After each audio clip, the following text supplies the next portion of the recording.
This was a super fun day of football besides Odunze dropping 0 points for me when the Chicago Bears scored 47.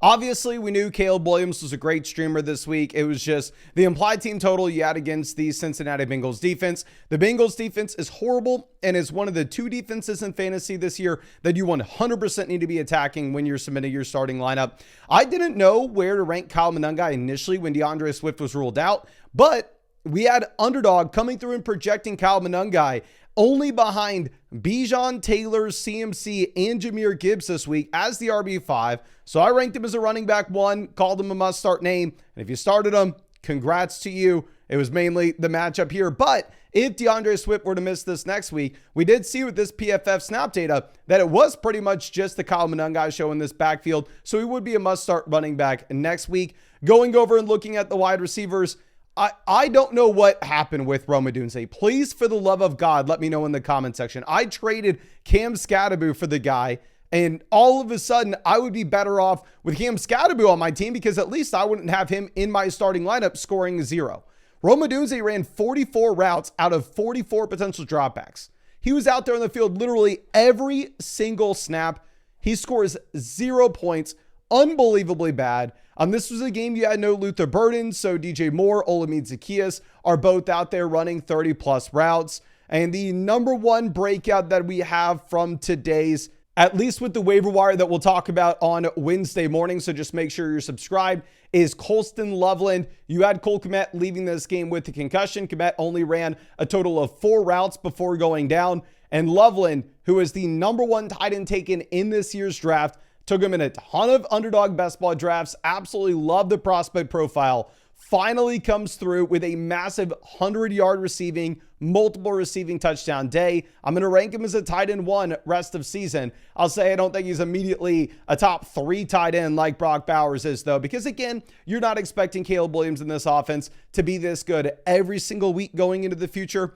But then going over to Cincinnati, we were told that you actually did have this as a pretty severe injury for Joe Flacco where he was going to be limited. Frankly, it didn't matter. He had 470 passing yards, 4 passing touchdowns. And the big thing that I want to focus in on outside of T. Higgins and Jamar Chase turning into must-start names is the Chase Brown usage. Chase Brown saw 14 targets in this game, 11 carries. And if you look at this chart from PFF, you will see that Chase Brown is back to where he was at the end of last season, pretty much as a running back that is playing literally every single down. And with that, I am going to have to be moving Chase Brown up our rest of season ranks. And he looks like a must-start running back every week going into the future. Now, I had to play against Drake London this week. It was horrendous. I wouldn't wish it on my worst enemy. And London does look like he is that elite wide receiver rest of season. He has 14 targets out of a potential 34 pass attempts from Michael Penix in this game. And then you have Bijan Robinson still very clearly being the elite bell cow running back. He played 54 snaps where you only had 56 total snaps in this offense. So he was out there every single play. While at the same time, of course, you had him getting involved as a receiver with the total of 10 targets in this contest. So Bijan, elite. Drake London, elite. Nobody else that exciting outside of Kyle Pitts as a low-end tight end 1. Then going over the New England Patriots, Drake May continues to be a must-start quarterback every single week. I had Drake May as like the QB5 coming into this contest. He's probably going to stay right around there. Looking at their running back usage, I literally did not know who Terrell Jennings was just 3 days ago. I saw him first on a team review that we were doing on a live stream, and I went, who the hell is this Terrell Jennings guy, and why he's on your roster? Get him off your team. I literally didn't know who he was. And yet they still decide to use him instead of going through and just giving Trevion Henderson absolutely everything. Now, don't get me wrong, Henderson had the majority of usage. It was just once you get to the goal line, they're freaking throwing Terrell Jennings out there. But Trevion probably will be that borderline top 24 running back yet again this next week if you have no Ramondre, because he's going to catch the ball. And you did actually get an injury here, I believe, to Kayshon Boutte. And if that is going to be the case going into the future, Stephon Diggs is more exciting if he's going to miss time. Diggs did have the receiving touchdown in this game, but he only had 4 targets. I would not rush out there to pick up Damari Douglas. Now, the next game that we're going to have to look at will be the Chargers-Titans. Here, the big story, at least in my mind, is going to be the Joe Alt injury. We were really excited about Kamani Vidal last week because you had Joe Alt coming back in. You had no Hassan Haskins. I thought that was going to carry over to this week. Joe Alt goes down. It looks serious. Looks like he's going to need surgery. So yeah, this offensive line with the combination of injuries that they are dealing with is going to be one of the worst offensive lines in the NFL going into the rest of the season. Very, very sad. Herbert gets there with the rushing touchdown, still playable. Kamani Vidal's usage does go down dramatically. And looking at the receivers, it's just very difficult to trust anybody here now that Gadsden is at the very top of this team's receiving mark almost every single week at this point. I mean, Gadsden does come away with the team lead of 68 receiving yards. Thank God Quentin Johnston helped out my underdog basketball teams with the receiving touchdown. I don't know if Quentin Johnston is going to be trustworthy going into the future because, again, this is now going to be a worse offense with the offensive line injury of Joe Alt, and they are just now having to spread the ball out to 4 meaningful pass catchers. Now, going over to the Tennessee Titan end of things, nobody's interesting. Literally nobody. I know I told y'all, oh yeah, we're not interested in Shamir DK. He goes out there, he scores a touchdown. Who cares? Okay, it's a Tennessee Titans offense. Your roster, Tony Pollard, Tajay Spears, and that's it. Just because if one of them were to go down, the other guy turns into a startable name. But yeah, no pass catchers are exciting to say the least. Now going over to the Indianapolis Colts, Pittsburgh Steelers. Here, Daniel Jones actually has to play from behind for the majority of the game. You see 50 Daniel Jones pass attempts. This leads to 13 targets for Alec Pierce, 12 targets for Michael Pittman Jr., 9 targets for Josh Downs. They all get there. Surprisingly enough, Tyler Warren's not super exciting in this, but I'm not changing my mind with Tyler Warren. Tyler Warren's still going to be a top-level tight end rest of season. I'm just like Jonathan Taylor is still going to be an elite-level running back rest of season. This game doesn't really change much at all with how you view these Colts players. Now, the Pittsburgh Steelers, here, the main thing that I want to point out is the usage that you have with Jaylen Warren. Jaylen Warren in this game comes through with 35 snaps, but you have Kenneth Gainwell with 23. Now, frankly, it doesn't matter too much because Jaylen Warren has 16 carries in comparison to Kenneth Gainwell with 3.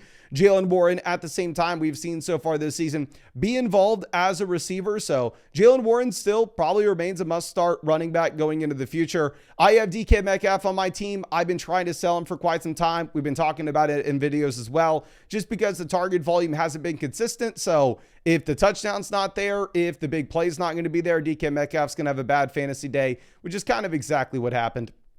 Now, moving over to the Niners and New York Giants. I think this was the last game that we had with Mac Jones. I think we should be getting Brock Purdy back this next week. And you had a massive McCaffrey blow up based off the Jonathan Taylor performance. Maybe we move CMC back to the running back 1 slot overall in our ranks. They just flip-flop back, forth, back, forth, back, forth. I mean, it's really just going to be up to you. Jawan Jennings gets there with a receiving touchdown. This is a little bit of a continued trend where George Kittle isn't dominating to the extent that you were expecting coming into the season. So there is an outside chance that we do end up having to move George Kittle down our rankings just slightly. But hopefully this next week, you're going to be getting the combination of Brock Purdy and Ricky Pearsall back in this offense, and it'll be a little bit different. Now, going over to the New York Giants, we actually have Jackson Dart still getting there because the rushing upside is immense. Dart with the rushing touchdown, 56 rushing yards, looks like a low-end quarterback 1 rest of season. Despite everybody being injured, every single pass catcher, Wan'Dale Robinson in a full PPR format gets there with the 9 receptions. Obviously, if you're playing in a half PPR league, like if you drafted an underdog best ball team, there maybe Wan'Dale's a little less exciting, but full PPR formats, you're completely fine. And then I don't necessarily think that anybody else here, the receiver mark is going to matter. But the number one thing that I want to be pointing out for the Giants offense is the running back usage.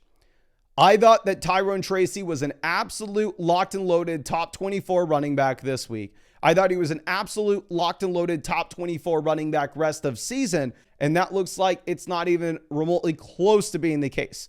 You actually have Devin Singletary playing 32 snaps in comparison to Tyrone Tracy at 25. And you have Devin Singletary seeing a total of 8 carries in comparison to Tyrone Tracy with 5. And Tyrone Tracy only has a total of 3 receptions in comparison to Devin Singletary at 2. So Tyrone Tracy is not talented enough to be a running back that you can put into your starting lineup if he's in a 50-50 committee. Now, going over to the Denver Broncos, the Houston Texans, this game had a super low over-under, so it was pretty easy to know, hey, just bench these guys, bench Bo Nix. But it's mainly due to the Texans offense being elite. J.K. Dobbins was an easy bench just because, he is a touchdown or bust running back with no receiving role, and it was a very bad matchup. But R.J. Harvey does score a touchdown here. Now, realistically, did you have R.J. Harvey in your starting lineup? Probably not. But if you went with Harvey higher than 32.5 total yards on Underdog Fantasy for today, obviously you are printing. And of course, if you're not already getting in on the action on Underdog, it's not too late. After you play your first $5, you get $100 added to your account. And on top of that, you'll get a free Dak Prescott pick, higher, lower, half a total yard for the Monday night game. And you will get free questions that you can ask me in the live streams. And we're live streaming every single day until Christmas. Underdog Fantasy is available in almost every single state. And you can find that link in the description as well as the comment section. Now, going over and looking at what we have with the pass catchers, Courtland Sutton gets there with a receiving touchdown. So if you started him, you kind of lucked out. In reality, I don't think you could have been starting him with confidence. I don't think you could have started Troy Franklin with confidence just because it was a horrible matchup against Houston Texans. Very similar to how we know you start every player you have against the Dallas Cowboys defense, against the Cincinnati Bengals defense. You probably want to bench every player that you have going up against Houston. Here, you had Davis Mills playing the majority of the game for the Texans, where you had CJ Stroud out with the concussion.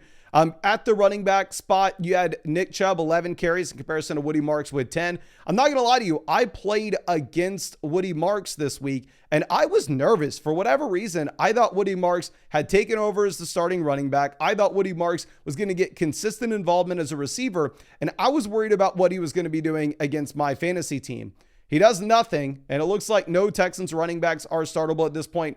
It is hilarious that everybody starts Dalton Schultz last week, and he does nothing.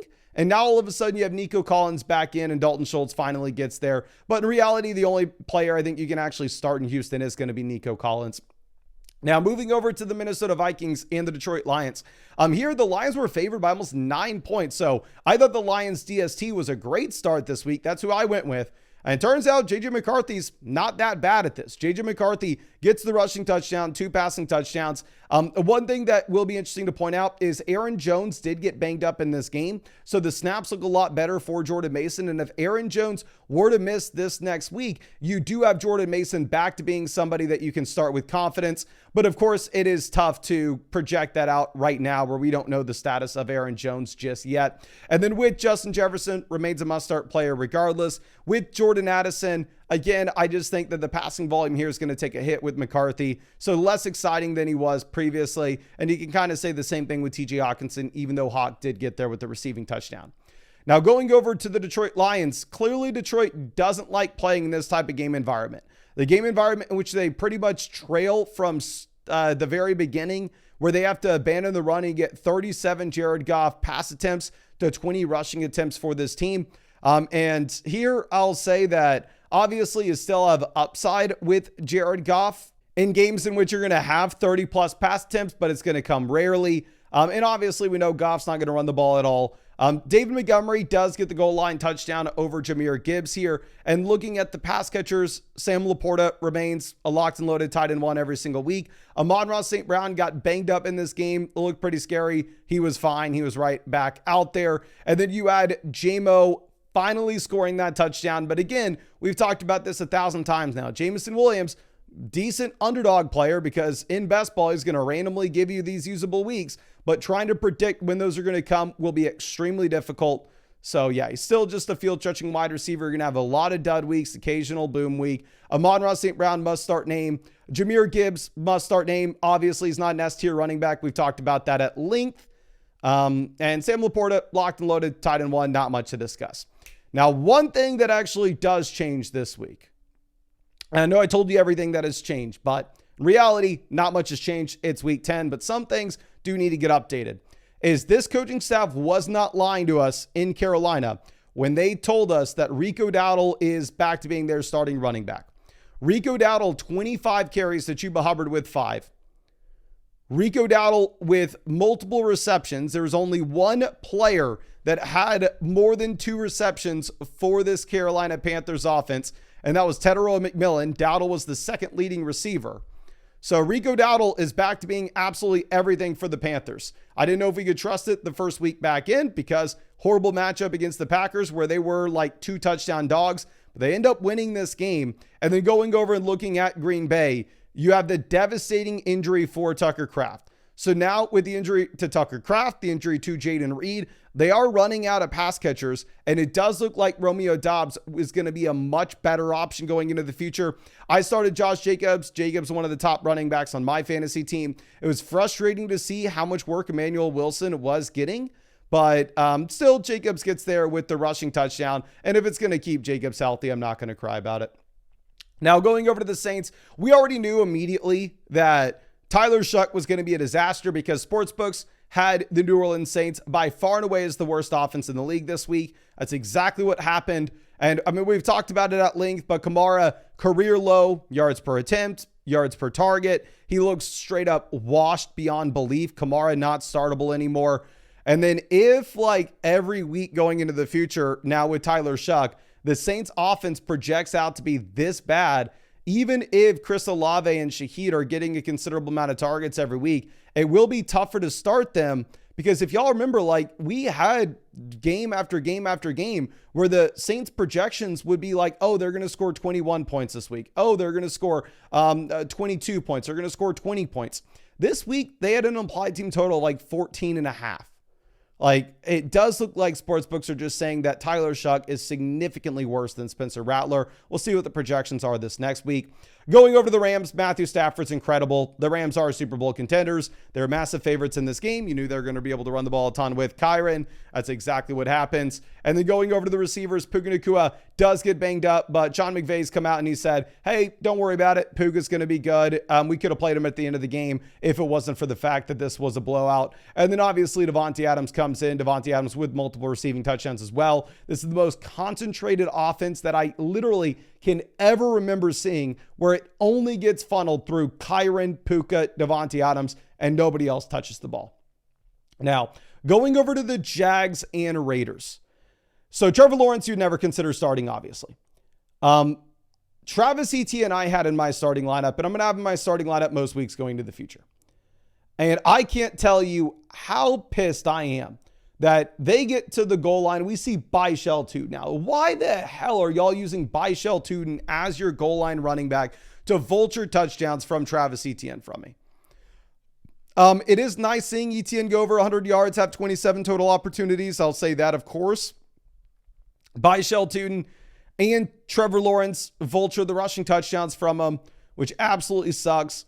But now that Brian Thomas is banged up with the ankle injury, and you have no Brian Thomas and no Travis Hunter, I don't really have much interest at all with Trevor Lawrence because I just think that this offense all of a sudden is going to be so bad. Then going over to the Raiders, finally, this is what you were thinking the Raiders offense was going to be coming into the season. You actually have Ashton Jeanty looking viable. You actually have Brock Bowers being a league winner. And if y'all remember going back to those underdog best ball drafts, we were taking so many shares of Brock Bowers. I loved Brock Bowers in the middle to the end of the second round, and I could not stop from drafting him. Now, it looked very, very stupid when Brock Bowers was out there playing with the knee brace and Brock Bowers was not fully healthy. But I pray to God that those teams can sneak into the playoff tournaments because Brock Bowers looks like he's right back to being the tight end one in fantasy. The people that made fun of me for ranking him in our rest of season rankings over Jake Ferguson, the comment section's open. Apologies are welcome.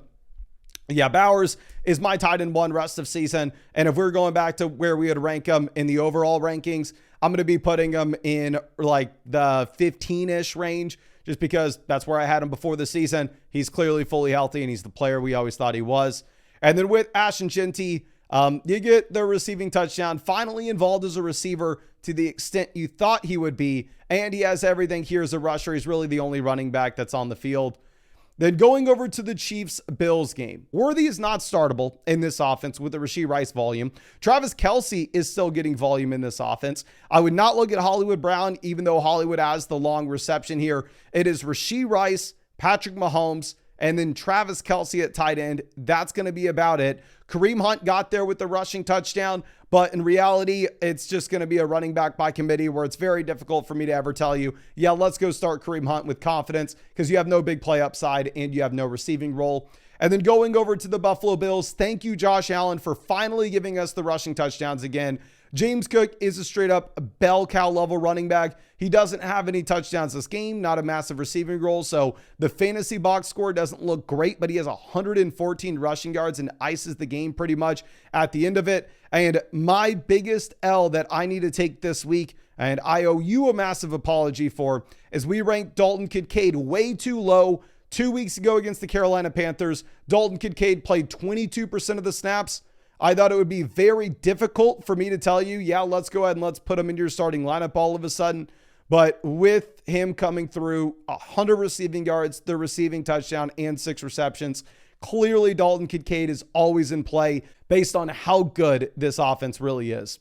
But if you wanted to get in on the action, it's not too late. You can still find the link to Underdog Fantasy in the description as well as the comment section. Code FLOCK will give you $100 added to your account after you play your first 5.